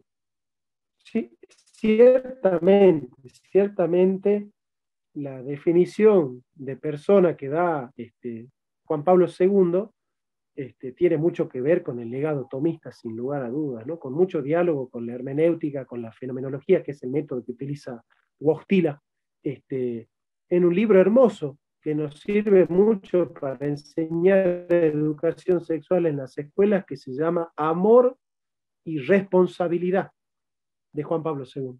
Recomiendo ese libro para trabajar el tema de la sexualidad en las escuelas. Es muy bueno, es muy bueno. Gracias. No, por favor.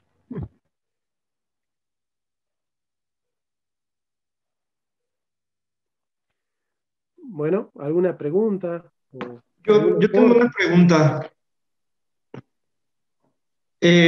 Bueno, ahora que durante el transcurso del diplomado hemos estado aprendiendo de muchas perspectivas psicológicas, y ahora creo que contigo fue a mayor profundidad o más contenido tal vez que en otras sesiones, y al dimensionar la postura de cada uno de los pensamientos, ¿qué tanto crees que el progresismo está pretendiendo incluso desaparecer a la filosofía misma? Porque creo que hoy se vale creer en todo, excepto en lo que está sustentado tal vez en los valores cristianos, ¿no? Entonces, como que me genera, mientras hablabas, decía, bueno, creo que esto lo manifiesta también el progresismo, pero también esto otro, desde otro pensamiento. Entonces, ¿qué tanto el progresismo sí busca también desaparecer la filosofía misma?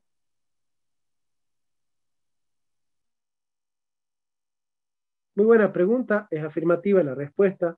Marx, en la tesis 11 sobre Feuerbach, desarrolla la intención de romper con la filosofía. Él dice, los filósofos hasta el día de hoy solamente han interpretado al mundo, de lo que se trata es de transformarlo.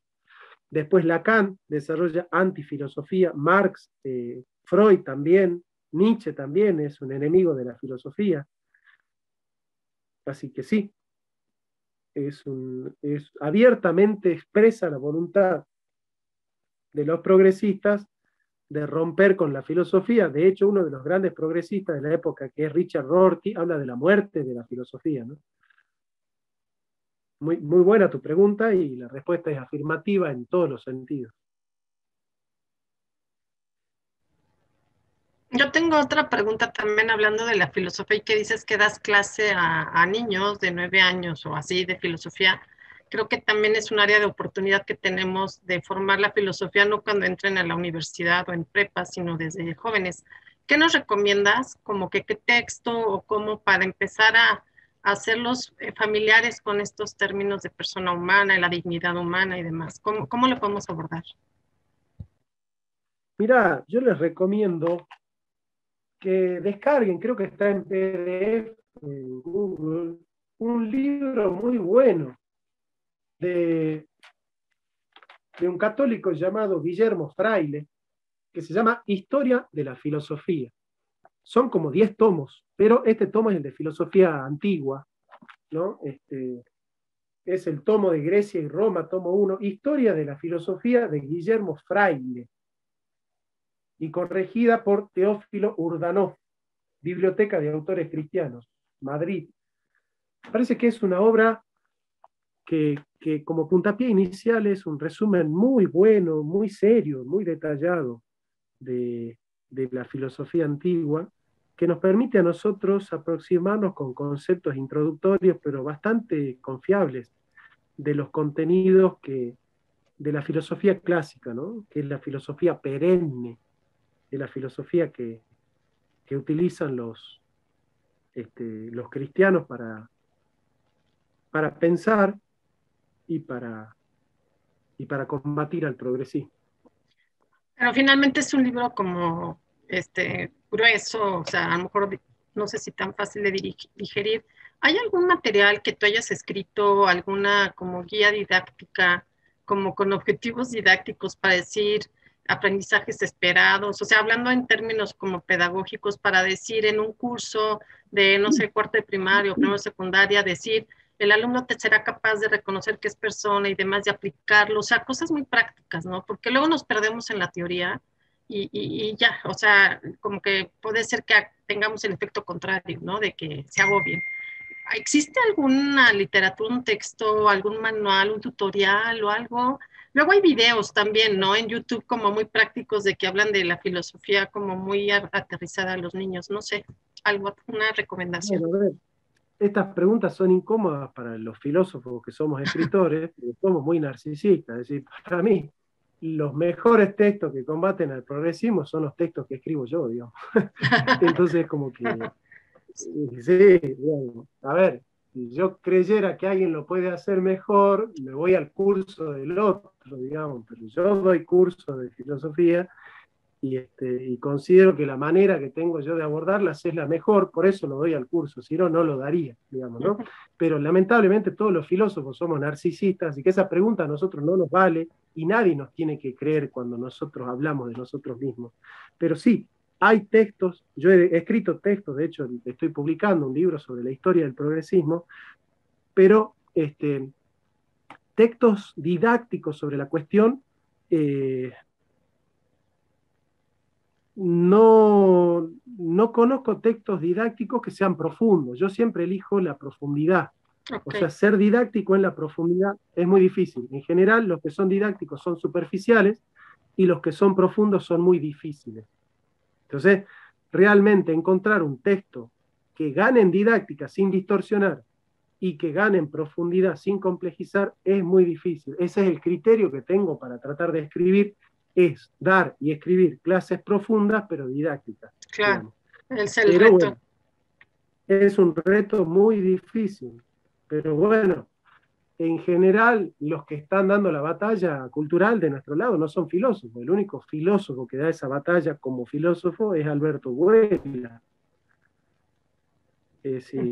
Todos los demás son divulgadores de filosofía. Pablo Muñoz no es un filósofo, es un divulgador de filosofía.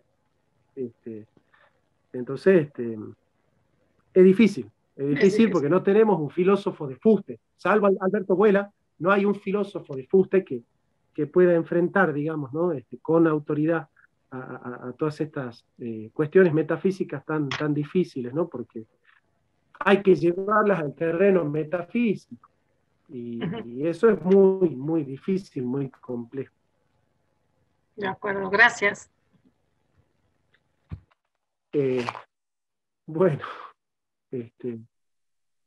pero no, lean el de Guillermo Fraile, que es bastante introductorio y bastante sencillo. No piensen que va a ser un libro así teórico, con cosas enmarañosas. Él agarra y dice, Platón escribió tantos libros, en este dice esto, en este otro dice esto otro, pum, pum, pum, la antropología de Platón es así, pum, va al grano y es bastante sencillo. Y el mundo de Sofía también lo recomendaste, ¿no? El mundo de Sofía. Sí, pero para darle clase a los niños. Yo entendí hace un par de años que los niños necesitan tener principios sólidos para poder acceder a la escuela. Porque cuando los chicos no tienen conceptos sólidos en las escuelas, les enseñan cualquier cosa y ya surgen torcidos los pibes. Sí. Entonces, mi objetivo es trabajar con los chicos, después obviamente dar cursos de filosofía para gente grande. Yo trato de escribir para todos. O sea, yo escribo papers para los académicos, escribo textos, cuentos para los niños y divulgación para la gente común. Trato de estar en todos los frentes porque yo entendí que investigando más profundamente a la filosofía y comprendiendo mejor uno puede ser más didáctico y tratando de hacer el esfuerzo de explicar uno puede comprender mejor también a la filosofía. Entonces, el objetivo docente y la investigación no son dos tareas totalmente autónomas, sino que el que hace el esfuerzo por enseñar está también investigando y el que hace el esfuerzo por investigar y comprender mejor tiene más herramientas para enseñar mejor. Gracias. Eso es lo que uno trata de hacer, pero bueno, uno siempre lo hace deficientemente porque, bueno, somos seres humanos. Gracias a ustedes, che. Realmente son un hermoso grupo. ¿Qué opinas del programa de filosofía para niños de Matthew Lipman? Bueno, no lo conozco, che. Vos sabés que yo, les repito, yo no, o sea, el poco tiempo que tengo para leer, no leo gente que no es filósofo, digamos. Yo no he leído el libro negro de la Nueva Izquierda, No he leído los libros de Milei, no he leído los libros si no sé si Mamela tiene, no he leído el libro de Lupe, no he leído el libro de Pablo Muñiz Iturrieta, no, yo no leo esa clase de libros, pero no porque yo los subestime, simplemente porque yo el poco tiempo que tengo para leer, leo Hegel, leo Marx, leo Heidegger, leo Platón, leo Aristóteles, leo Kant, leo Nietzsche, leo Aristóteles, traduzco Aristóteles del griego. Yo prefiero leer esas cosas, digamos. Yo considero qué sé yo, que no hay muchas cosas que me pueda decir Pablo que no estén ya en Santo Tomás de Aquino, que no estén en San Agustín. No pierdo el tiempo leyendo a gente que no es filósofo, digamos. Yo tampoco perdería el tiempo leyendo libros míos, sinceramente. No perdería tiempo leyendo un libro un libro mío, digamos.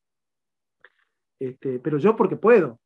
Si yo puedo leer un libro de Heidegger, yo prefiero leer Heidegger. ¿Para qué me voy a poner a leer el libro negro de la nueva izquierda? ¿Se entiende? Entonces, es cuestión de administrar los tiempos. Ahora sí, obviamente que cada uno lee lo que puede. El que no tiene formación en física no va a leer Einstein, va a leer un libro de divulgación científica que escriban los pedagogos de la física. Pero en mi caso particular, yo siempre confío más en los grandes autores. Es decir, yo confío 1000 veces en Santo Tomás más que en Agustín Laje. Entonces, pero no porque Agustín sea malo, Agustín es mi amigo. El tema es que la seguridad que me da leer Santo Tomás no me la da ningún otro autor. Entonces yo siempre administro mi tiempo de esa manera. Quizás sea un problema, un vicio, o esté movido por la soberbia, ¿no? De la cual nosotros los filósofos somos bastante deudores. Pero bueno, esa es la manera en la que yo administro mi tiempo y mis energías. Todavía tenemos algunas preguntas aquí, entonces si quieres, José Manuel, adelante, y luego las otras dos. Gracias, Jonathan. Yo tengo dos preguntas. Una es muy concreta. Cuando estabas explicando la definición de Boecio, en la parte ves que la dividiste, ¿no? Sustancia y explicaste sustancia. Después individual y lo explicaste.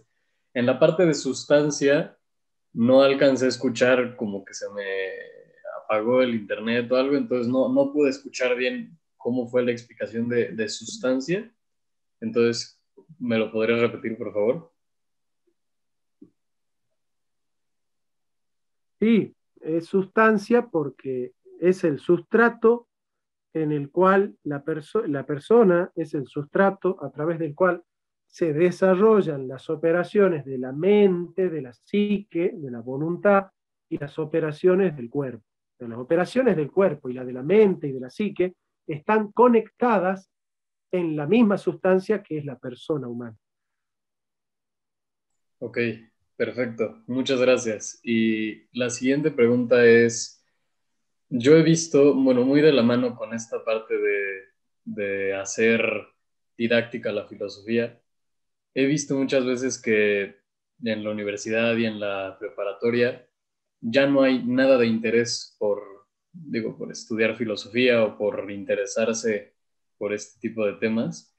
¿Cuál sería tu recomendación para alguien que pues sí le interesa como para expandir esta visión? Porque realmente cuando te empiezas a entrar en este mundo pues ves la maravilla que es y pues está viendo pues sí, muy mermado. Y ¿cuál sería tu postura en esta, pues como para volver a activar la filosofía en los jóvenes? Lean Platón y Aristóteles. No pierdan el tiempo leyendo nada más. ¿Qué quieren que les diga? No, yo no les voy a mentir. No les voy a decir chicha por limonada. Lean Platón y Aristóteles. El otro día me escriben de un grupo de tomistas de todo el mundo, que hicieron un WhatsApp. Todos los tomistas del mundo, son como 40.000 tomistas de todo el mundo, hicieron un WhatsApp y empezaron a agregar a todos los tomistas del mundo, ¿viste? Dante Urbina, Agustín Echeverry, Erin, el de Adicto a la Filosofía, bueno, miles.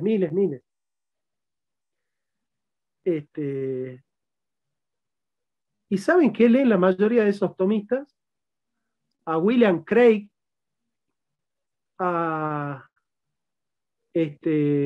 a Fraser, que son divulgadores, no son filósofos. Yo no digo que esté mal. Ahora, si yo tengo tiempo, poco tiempo, porque en realidad los que vivimos en el mundo no tenemos 8 horas al día para leer, salvo que no hagas nada, que tengas padres que sean millonarios y que te compren todo lo que vos necesitas, tenés que trabajar. Entonces, los que tenemos que trabajar, no, al menos yo no voy a dedicarle mi tiempo a leer otras cosas, divulgadores. Yo leo a Platón. Y ustedes pueden leer el Fedón, el banquete sobre el amor, la República sobre la justicia, y van a entender a Platón. Y a mí me parece que leer otra cosa sin leer a Platón y Aristóteles, que son los más grandes, a mí me parece un pecado. ¿Qué quieren que les diga? O sea, yo, si no supiera nada de filosofía, estaría leyendo Platón todo el día. No perdería el tiempo con ningún otro. Quieren que se los diga de una, Platón es superior a todos los demás. A todos, ¿no? O sea, es Platón y todos los demás juntos son más chicos que Platón. Lean Platón, lean Aristóteles, lean San Agustín, La ciudad de Dios, las confesiones de San Agustín. Lean a Santo Tomás de Aquino, la Suma Teológica, la Suma contra los Gentiles, San Anselmo, lean San Alberto Magno. Lean a los grandes, lean a Kant, lean a Hegel, lean a Heidegger. Yo soy de esa idea, leer a los grandes. No voy a perder el tiempo leyendo otra cosa. Bueno, José, Said, no sé quién quiere hacer la pregunta. Sí, seguía Xochitl. Adelante. Hola, buenas noches, Jonathan. Oye, mi pregunta es sobre los nazis y el aborto. O sea, quiero saber cómo, en qué contexto, si ya en ese tiempo se hablaba sobre el aborto o si ellos obligaban a abortar a las mujeres que tenían en los campos de concentración. Quiero todo eso, como saberlo, pues no sé si hay un documento o algo que lo avale. Mira, los nazis practicaban muchos abortos eugenésicos con niños que traían malformaciones y todo eso porque ellos consideraban que la raza del futuro era la raza aria, y para ellos la raza aria era una raza de guerreros. Entonces,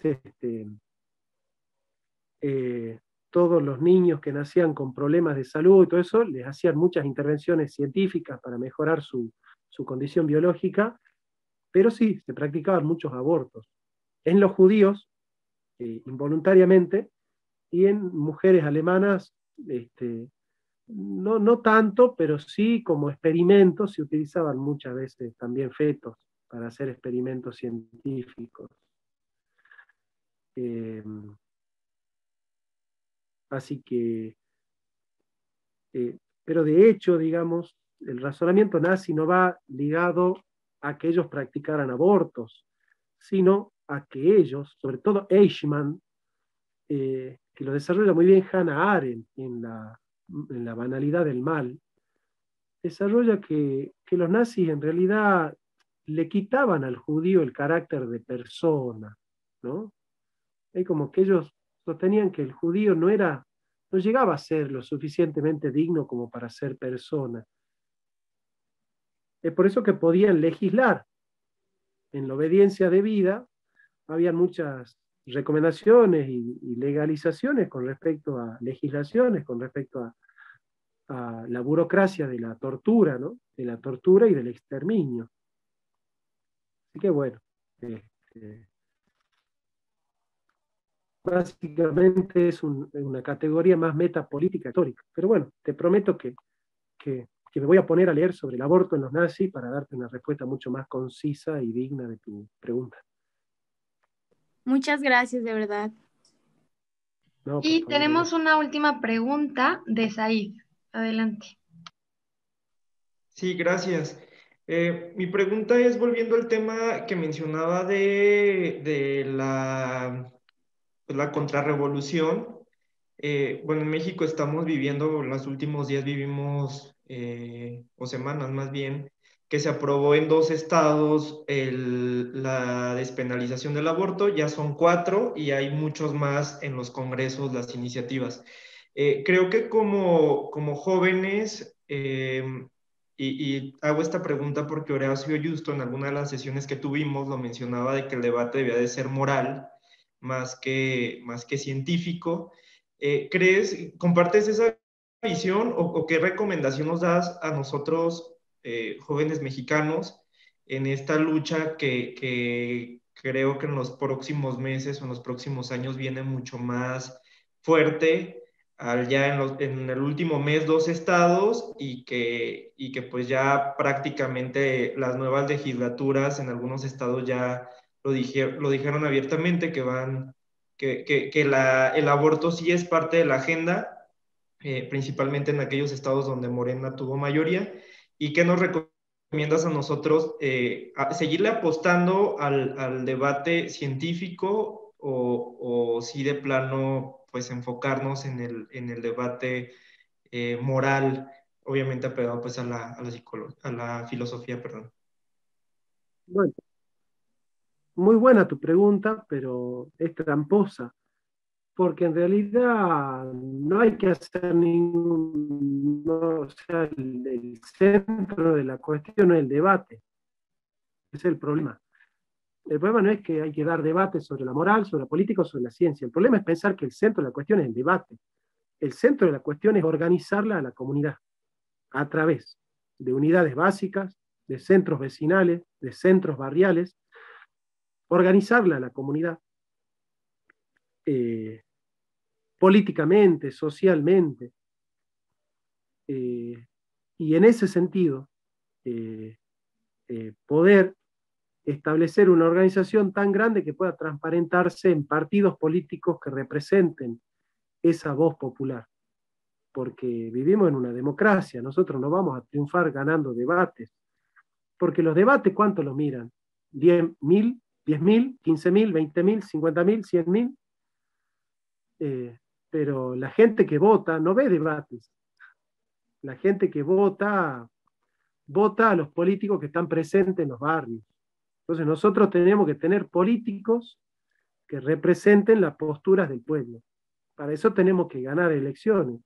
Y ganando debates podemos crecer bastante, pero nunca un debate nos va a hacer ganar elecciones. Acá en Argentina, Milei gana todos los debates de economía, pero cuando los partidos liberales se presentan a las elecciones no los votan ni el fiscal de mesa. ¿Y qué ganan con eso? ¿Qué ganan con ganar 20.000 debates por día? Acá los pro vida ganan debates todos los días frente a los abortistas, pero el aborto cada vez crece más en la Argentina. Yo creo que el error es pensar que el centro es el debate. El centro es organizarla a la comunidad.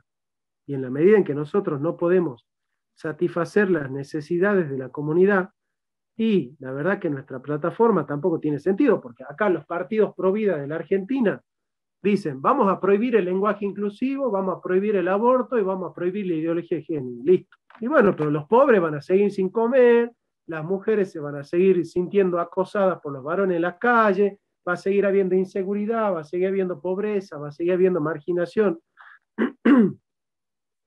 La verdad que es un tema cuando los conservadores se hacen partido político porque tienen una agenda muy corta.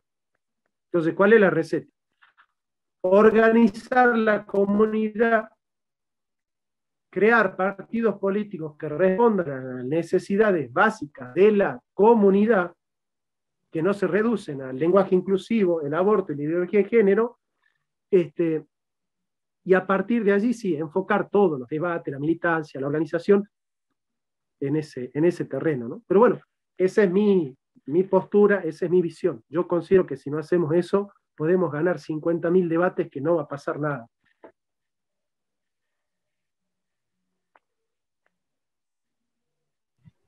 Ok, muchas gracias. Ahora les pido si por favor pueden prender su cámara para tomarnos la foto con Jonathan. porque pues ya esta fue la última sesión que nos acompañó y pues agradecerte muchísimo también por todo el contenido que nos brindaste. Yo también estaba con mi mente volando por tanta información tan valiosa y tan necesaria también. Entonces voy a tomar ya la foto, sonríen. Van a ser 2, entonces manténganse sonriendo en lo que la tomo y la mando. Ok, va, 1, 2. Esperen, va la segunda foto. Esperen, no muevan su sonrisa. Ahora sí, va la segunda foto. 1, 2.